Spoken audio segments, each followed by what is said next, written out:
Hey guys, welcome to our first ever video cast podcast style conversation. I'm Justin. I'm working with one of my best friends, Joey, here on a project called Aegis of the Elements. What this is a collaboration type project. They're writing books, they're creating board games, doing all sorts of crazy things, and Even a video game. yeah, I've been hearing about this for years, and I'm so excited to finally get to join the project. Really, I am, man. Like, it's huge for me. I've always had this kind of dream of reading for audiobooks. I've listened to them since I was a little kid, starting off with radio stories. Kind of just been forever. I listen to audiobooks like maybe 100 hours a week with my mom. We go through the same books, just kind of constantly listening to things all day long as we work and clean and all sorts of stuff. So this is Nice. a really big opportunity for me. I really appreciate it. That's funny. I never knew that, but when I heard you do, not even, it wasn't even for my story, but when I heard your audition piece, I was like, that voice has to be my book. Thank you. Yeah, thank you. Yeah, I've kind of hit it hard. I went and bought a new microphone, and I was like, "Oh, we're gonna do this," So I was a little excited. Before we get started, do you have anything you want to say to like your patrons or to anybody? Yeah. I want to give a shout out to all of our Patreon subscribers and everyone who's supported us so far. Thank you so much. You all make this possible. Awesome. So, something that happens to me constantly as I'm reading, I'm always thinking about like, "Oh, what is this person thinking? What is going on?" And this is one of those rare instances as I'm reading through a book, I can just call up the person who wrote the book and be like, "Hey, what is this all about?" But coming up with this idea, I decided not to call you. I didn't ask very many questions. I kind of started and I was like, "Oh, I kind of hold back a little bit." So I'm going to really kind of dig into some of the things that I found interesting that I kind of just thought might be worth sharing. First things first, every book starts off with a title, right? So I'm starting with chapter 5, and the title is Righting a Wrong. Now, it's not just writing as in like, oh, I'm correcting something. It's spelled writing as in like you're actually writing something. Is there something behind this? Do you just really like, poetic writing, or what's going on with this? Yeah, I wasn't trying to be meta about it. All of my titles, I think, for the Wyron chapters of this book, are double entendres. So they're the obvious thing once you're reading the story that righting a wrong is it is about someone is narrating about people who cause a problem and then are going about trying to fix it. All right. I kind of got that right. I was thinking, I was like, I wonder if it's because I'm narrating about this issue thing that's going on, and so this is being written down. Is that really? That's cool. I like that. And really, then in that way, it is kind of a triple entendre. And the other one I don't want to give away, but it is kind of a theme throughout the Wyrons and how they sort of find their way on Vendriel. And so we'll see if people can pick out the sort of hidden meaning in the title all right. in this story. Yeah. I expect you guys to type in your comments and be like, "Hey, I think it's this. This is definitely it." After you check it out. So the next piece is I'm not a writer. I don't know what it's like to come up with something. And you've essentially created an entire species of creatures, and like it has to get so intense and in-depth backgrounds. So where did you start with the idea of the Wyrons? Like, how did that idea get its first initial kindle? Well, our director Will Carson had sort of a shell idea of this world and each of the species. So when I came onto the project as the first writer, I got to look through all of them and read about like one page about each of them. So he already had basically how long they live, so lifespan, height, hair color, those kinds of things. And some of those have changed, and others of those we've delved into further and come up with why. So the Wyrons at base were crafters. So I had to think about and rather than being like dwarven big husky bearded crafters, they're elves. Gimli. And they're like yep. So they're wind elves, and so I was like, okay, sky elf crafters, and so one of the first things I decided, I had written up like a page of information about these people, and then I just scrapped it and started over when I actually like had a dream about floating islands, and I was like, no, they're crafters, and their element is wind, so they're going to build floating islands, and that's going to be like where they live. And so then that, oh man, I'm not going to give it away, but that makes some cool things about Vendriel become really interesting. I like that. Yeah. Well, and that changed the landscape for me, because then I had to think, why do they live on these floating islands? Okay. And this is a first for me. I've never recorded an audiobook before. It's something's really exciting. Have you ever had anything you've written be recorded in a vocal format at all? no, this will be my very first. Right. Anything you're nervous about? Like this is gonna be the first time you've had a physical copy of somebody else's interpretation of your work, the way it flows, the way it's spoken. Does it make you nervous? It makes me excited. It's sort of a parallel to that is with artists. So when I've done our webcomic or even the header for this, whenever I am collaborating with someone, it becomes both of our project. So to me, I'm just excited to see what it turned into. It's okay. I'm super nervous. I'm gonna miss a the or an and somewhere, and you're just gonna call me up and start screaming at me. I'm so sorry, Joey. I didn't mean to. I promise. You did this on purpose. Oh man. So I've a special that was going to be a surprise, but I let you read what I was coming up with ahead of time, so it doesn't really count as a surprise. But I went ahead and I had my brother, who's been helping me record. His name's Jacob, and he's also going to be recording another piece, which I'm really excited about, using his voice, which is great because he's a really great bass voice, and I think it'd be really cool. But I had him send me a copy of the rough draft. So I went and I picked a small section of the story, about 45, 50 seconds or so of me reading, queued it up, and you're going to go listen to it for the first time today on this camera. Nice. And so either you're going to hate it and this whole interview is going to be over, or fired. Yeah, I'm done, or yeah, we'll see how it goes. Now that you don't know what section I picked, if you feel that it's gives too much away or anything like that, sorry guys, we're just going to cut that audio chunk out, maybe put on some like dancey music or something as he listens, and then we'll come back to it and we'll just get his impressions. But of that, let's give it a shot. None were left without injury, hardly the extent of dues owed in exchange for their hubris. But the strong persevered, gathering their remaining brethren. After all that they had been through, there was but one who maintained a fervent drive to prevail. It was Ana who gave the people shape, making us into who we are now. Stealing yet again from this land, he seized the embryonic corpses from their fractured vessels. Then, using old magics and his skill as a crafter, he infused the wind around them into the slime and molded it around himself, crafting himself a new outer form. So, you just listened to it. These guys just heard that clip for the first time. What do you think? First off, you nailed the character's name. So, that is...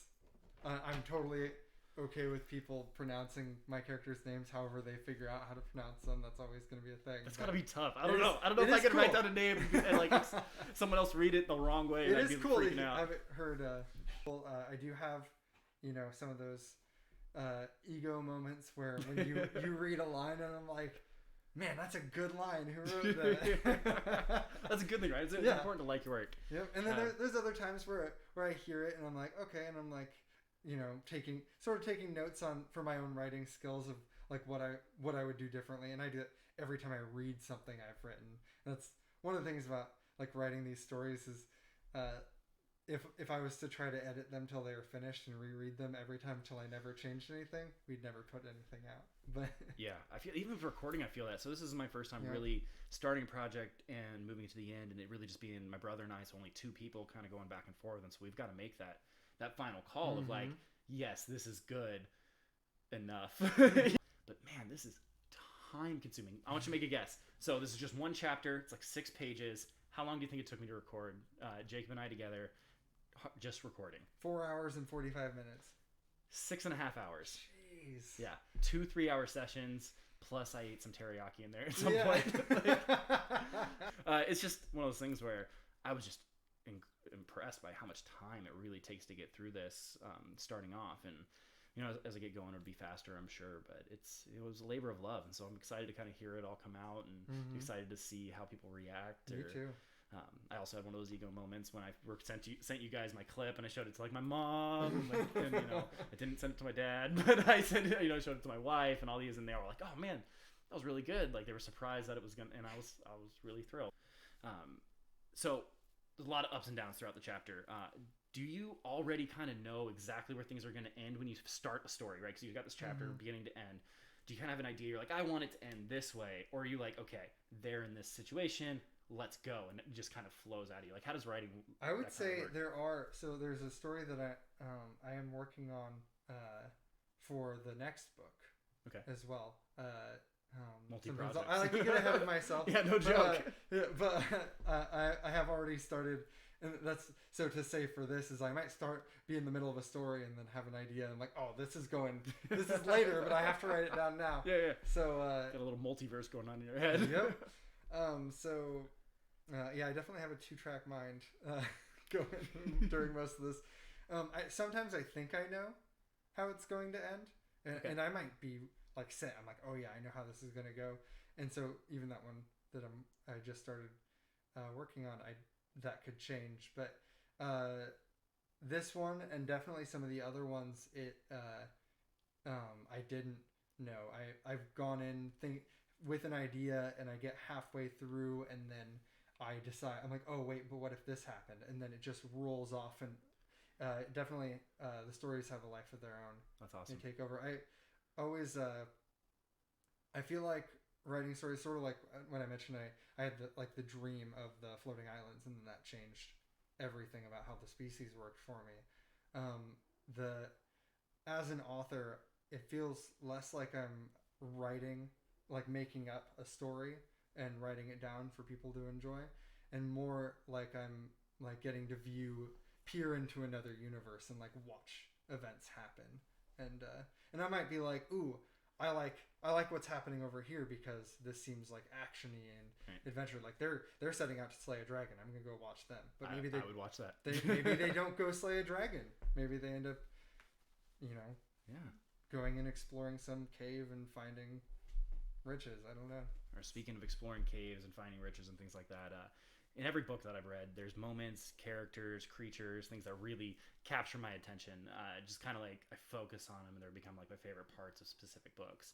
For this chapter itself, there's something called a trap wing, and this captured my attention because it's something that I've never read about before. It's not just a copy paste of oh, I'm grabbing a minotaur and throwing it in. It's a completely unique creature that it's built from the base up. How does creating a living being in this universe start? Like, how do you conceptualize something like that?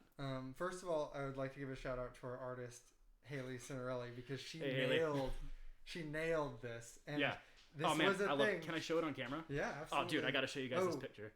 No, this is can't show it on camera. It is that's a picture okay. that is going to be released a week before the story. Okay. The story and the audio will be released on October 27th. Okay, so a week before the 27th, you'll be able to see the pictures. Yes. Definitely worth checking out, guys. I was blown away when I saw this artwork. I was so impressed. So back to conceptualizing it. I want to know what's up. Again, that it comes from a place. Sometimes it's just inspiration. Sometimes I see it and then I have to write about it. But sometimes it does come from a place of narrative need. So the way that the story is going and where they are and if I'm coming to a point of conflict and so I'm like, well, I don't want to give away anything about this creature, but in their specific terrain, this creature is particularly dangerous. Okay. For everything in the world, like you guys get to see a small bit, and for me, I know what it eats, when it sleeps, what like it does it. So our season, we have 5 seasons on Vendriel and 1 for each of the elements. So I know when the trap wing is most active. So do you feel like it's necessary to come up with all this background in order to give the creature real life on paper, even if the readers are never reading about it? I definitely think that it helps. Yeah. It's possible that I've read stuff that I thought there must be a backstory and the writer just wrote down like a few sentences. But for me, I think honestly, it's less about trying to make it as good as it can be, and it just that's what fuels me and inspires me. That's awesome. I have to delve into these worlds and find out as much as I can. This is my first time doing an audiobook, and I really wanted to have this meeting, reader to writer, and have that conversation that we could have, because I'm an avid reader. I read all the time. It's one of my favorite things to do, and have one of my best friends be a writer is this really cool relationship that we can kind of see these opposite sides of the same coin and really have one these of the things that works so well with me and my wife. She's an avid reader and I'm an avid writer. Yeah, that's beautiful. It just kind of it comes together, and we talk about this kind of stuff all the time, and I feel like it was kind of cool, and I hope this comes together well. And I really like the fact that you were able to take your time and allow me to do this for you. Yeah, no, thank you. Yeah, man. When you proposed this, I was really excited. Do you have anything you want to say before the ending? Any information about the story as it's coming out that they need to know?